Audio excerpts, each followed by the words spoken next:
Hello, my dear students. This side Bhavesh Gupta, and today we are going to start the objective of context switching, threads and its type and scheduler and also their types. So context switching के बारे में मैंने कल आपको बहुत अच्छे से पढ़ा दिया है. आज हम उसके ऑब्जेक्टिव थोड़ा सा डिस्कस कर लेते हैं.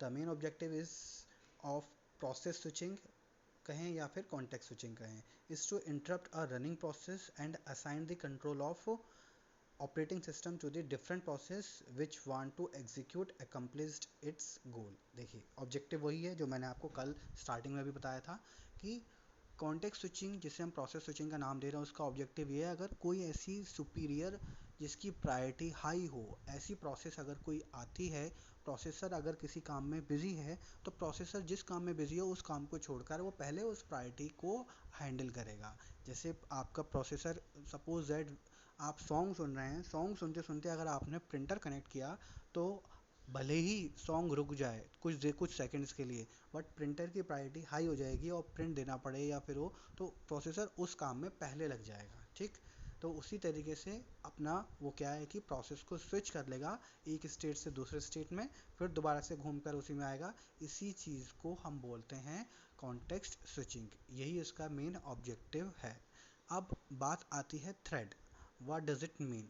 थ्रेड क्या होता है? देखिए थ्रेड जो होते हैं वो भी एक तरीके की प्रोसेस होती है. प्रोसेस एक बड़ी होती है, थ्रेड आपके छोटे छोटे काम होते हैं. जैसे एक काम को हम बहुत छोटे छोटे पार्ट्स में डिवाइड कर लेते हैं, ठीक है, और वो एक काम जो है एक ही बंदे को दिया जाता है या फिर एक छोटा सा काम है जो थ्रेड को असाइन कर दिया जाता है. उसी तरीके से क्या ये थ्रेड वर्किंग करते हैं. पढ़ लेते हैं थ्रेड क्या होता है. A thread is a clock to flow of execution through the process code with its own program counter that keep tracks of which instruction to execute next. मतलब इसके पास काउंटर भी होगा जो कि ये देखेगा कि अगली इंस्ट्रक्शन कौन सी एग्जीक्यूट होने वाली है. ठीक है, तो multi level threading, multi tasking, multi user capability आज के आने वाले जो हम यूज़ कर रहे हैं प्रोसेसर और जो हम यूज़ करेंगे आगे फ्यूचर में, उसकी एनहांसमेंट, उसकी प्रोडक्टिविटी, उसकी क्वालिटी इंप्रूव होती जा रही है. आप भी देखते हो कि आप कंप्यूटर पे एक साथ कई सारे वर्क एक साथ कर सकते हो, तो वो मल्टीटास्किंग भी है और मल्टी थ्रेडिंग भी है. वो इसलिए पॉसिबल हो पा रहा है कि पहले किसी ज़माने में एक थ्रेड दो थ्रेड होते थे प्रोसेसर के पास, और आज की डेट में 8 और 16 थ्रेड्स होते हैं. तो उसी वजह से वो एक साथ कई सारे काम एग्जीक्यूट कर सकता है. मतलब प्रोसेसर वही है, एक ही है, बट उस प्रोसेसर के पास उसके आपने 16 हैंड्स क्रिएट कर दिए जो कि 16 छोटे छोटे थ्रेड्स के थ्रू वो वही काम अपना अपना अलग अलग कर सकते हैं. ठीक, तो थ्रेड क्या होता है? एक लाइट वेट प्रोसेस कहेंगे हम इसको. Thread is also called a lightweight process. Each thread is belong to exactly one process. No thread can exist outside the process. मतलब कि अगर कोई थ्रेड है वो एग्जैक्टली सिर्फ एक थ्रेड एक ही प्रोसेस को बिलोंग करेगी. ऐसा नहीं हो सकता कि एक थ्रेड तीन प्रोसेस को हैंडल कर ले ना. एक थ्रेड सिर्फ और सिर्फ एक ही प्रोसेस से बिलोंग करती होगी.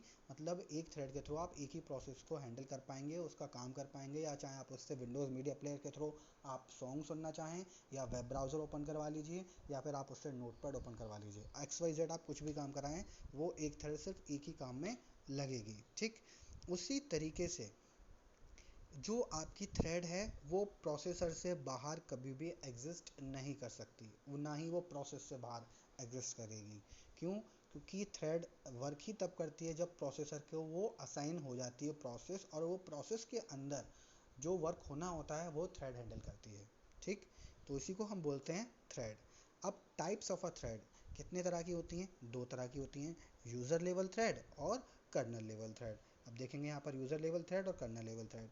जो यूज़र लेवल थ्रेड होता है जो मैन मेड हो, जिसे हम बदल सकें, चेंज कर सकें, यूज़र के थ्रू मैनेज हो सके, उसको हम बोलते हैं यूज़र लेवल थ्रेड. और कर्नल लेवल थ्रेड कौन सी होती है? कर्नल एक ऑपरेटिंग सिस्टम का पार्ट है. इसकी एक ऑपरेटिंग सिस्टम का कोर पार्ट है कर्नल, जिसे बोला जाता है, जो ये सारे थ्रेड्स को हैंडल करता है. Operating system manage thread active on kernel. Okay, इसमें ऑपरेटिंग सिस्टम ही केयर करता है इस चीज़ के लिए. सो डिफरेंस ये दिया हुआ है यूज़र लेवल थ्रेड में और कर्नल लेवल थ्रेड में. यूज़र लेवल थ्रेड क्या कहता है? पढ़ते हैं। It is faster to create and manage, इसे हम जल्द से जल्द क्रिएट भी कर सकते हैं और मैनेज भी कर सकते हैं।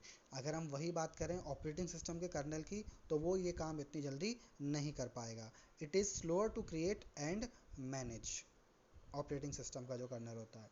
Implementation is done by a thread library at the user level thread में जो इम्प्लीमेंटेशन होता है वो थ्रेड लाइब्रेरी के थ्रू होता है। और ऑपरेटिंग सिस्टम सपोर्ट करता है अगर कोई हमें कर्नल लेवल थ्रेड हमें क्रिएट करना हो तो। It is generic and can run by any operating system, अगर यूज़र लेवल थ्रेड है तो वो जेनेरिक होगा और किसी भी आप ऑपरेटिंग सिस्टम पे उसको रन करा सकते हैं। बट हाँ, अगर ऑपरेटिंग सिस्टम का पार्ट है, कर्नल के थ्रू अगर वो थ्रेड क्रिएट किया गया है तो वो सिर्फ और सिर्फ उसी ऑपरेटिंग सिस्टम पे चलेगा और उसी स्पेसिफिक मशीन पर वो वर्क करेगा। इसे हम बोलते हैं कर्नल लेवल थ्रेड और user level thread. I hope so आप सभी को समझ में आ गया होगा। नेक्स्ट आगे चलते हैं। Single level thread, single level और multi level threading. Single level threading क्या होती है? एक काम एक ही थ्रेड हैंडल कर रही है, सिंगल लेवल थ्रेड, जिसमें एग्जांपल में दे रखा है code, data, files, register, stack, thread. तो ये छोटे छोटे क्या हैं? थ्रेड। थ्रेड का मतलब होता क्या है? धागा। ठीक है, अगर हमें कोई एक क्लॉथ बनाना हो तो छोटे छोटे धागे मिलकर एक क्लॉथ बना सकते हैं। ठीक है, अब कई सारे क्लॉथ एक धागे को तो नहीं बनाएंगे ना, उसी तरीके से यहाँ पर भी वर्किंग होती है। ठीक है, तो एक थ्रेड ओनली असाइन होता है सिर्फ और सिर्फ एक प्रोसेस को।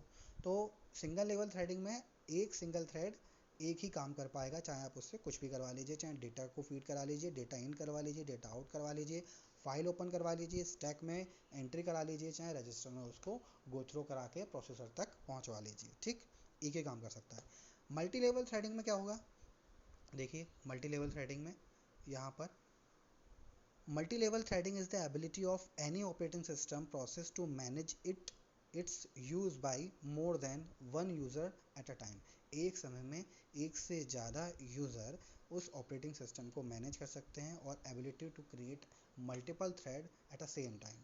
सो ये क्या है? इसे हम बोलते हैं मल्टी थ्रेडिंग। इसको हमने नाम दिया मल्टी लेवल थ्रेडिंग। एक ही समय पर जब एक से ज़्यादा यूज़र वो काम कर पाएँ तो उसे हम मल्टी थ्रेडिंग का नाम देते हैं। जैसे कि आप देखते होंगे आज की डेट में हम डिस्ट्रीब्यूटेड ऑपरेटिंग सिस्टम यूज़ कर रहे हैं, तो उसमें क्या है कि रिसोर्सेज किसी के कोई भी यूज़ कर लेता है और कई सारे यूज़र एक ही सिस्टम पे वर्क कर पाते हैं। वर्क कैसे? कोई सर्वर मशीन पे बहुत सारे क्लाइंट वर्क कर रहे हैं, तो वो क्या है आपका मल्टी लेवल थ्रेडिंग। और मल्टी लेवल थ्रेडिंग कितने टाइप्स की हो सकती हैं? वही many to one, one to one, many to many और ये मैनी टू वन। अब मैनी टू वन का देखिए, मैनी टू वन जो है वन टू मैनी नहीं हो सकता। मैंने आपको बताया ना, एक थ्रेड एक प्रोसेस को असाइन हो सकती है, पर कई सारी प्रोसेस एक थ्रेड को असाइन नहीं हो सकती, इसलिए यहाँ पे वन टू मैनी का ऑप्शन है ही नहीं। ये देखिए आप, मैनी टू वन तो है पर वन टू मैनी नहीं है। पहला ऑप्शन जो आता है हमारा, जो पहला टाइप है वो है many to one. Many to one में कई सारे थ्रेड मिलकर एक कर्नल ऑपरेटिंग सिस्टम के पार्ट को हैंडल कर रहे हैं, ये समझ में आता है। ठीक है, ये हमारे क्या हैं? User level threads. User level thread kernel level thread को हैंडल कर रहे हैं, उनसे कोऑर्डिनेट कर रहे हैं और आगे का काम कर रहे हैं। अगर मैं बात करता हूँ वन टू वन की, तो एक थ्रेड एक कर्नल को असाइन है, दूसरा थ्रेड दूसरे कर्नल को, तीसरा, चौथा, इस तरीके से क्या है, N number of thread user level thread नीचे ऑपरेटिंग सिस्टम के कर्नल पार्ट को, कोर पार्ट को बिलोंग करते हैं, कोऑर्डिनेट करते हैं उससे। और मैनी टू मैनी में क्या है कि कई सारे थ्रेड कई सारी प्रोसेस को क्या कर रहे हैं? हैंडल कर रहे हैं। ठीक है, तो इसको हम क्या बोलेंगे? Many to many. Multi threading का टाइप है मैनी टू मैनी। ओके, अब बात आती है शेड्यूलर। देखिए, शेड्यूलर शब्द का मतलब क्या है? शेड्यूल का मतलब क्या होता है? जैसे भाई बोलते हैं ना कि आज मेरा ये शेड्यूल है, आज मेरा डे बिजी है, मुझे ये सारे काम करने हैं, मतलब स्पेसिफिक टास्क की आपके पास एक लिस्ट है जो उस टाइम पर वो सारे वर्क होने हैं। एक मीटिंग है, एक टाइम है, तो वो शेड्यूलर क्या करता है? उनकी एक अरेंजमेंट ऑर्डर क्रिएट करता है और उन शेड्यूल्स को प्रॉपरली वर्क कराता है, तो उसी को हम बोलते हैं शेड्यूलर। अब शेड्यूलर के टाइप्स हो सकते हैं। टाइप कितने हैं? 3 तरह के होते हैं शेड्यूलर के टाइप। कौन कौन से? Short term scheduler, medium term scheduler, long term scheduler. ठीक, चलिए ये शेड्यूलर जो है नेक्स्ट लेक्चर में हम पढ़ते हैं, क्योंकि 10 मिनट्स का ऑलरेडी हो चुका है। ठीक, थैंक यू।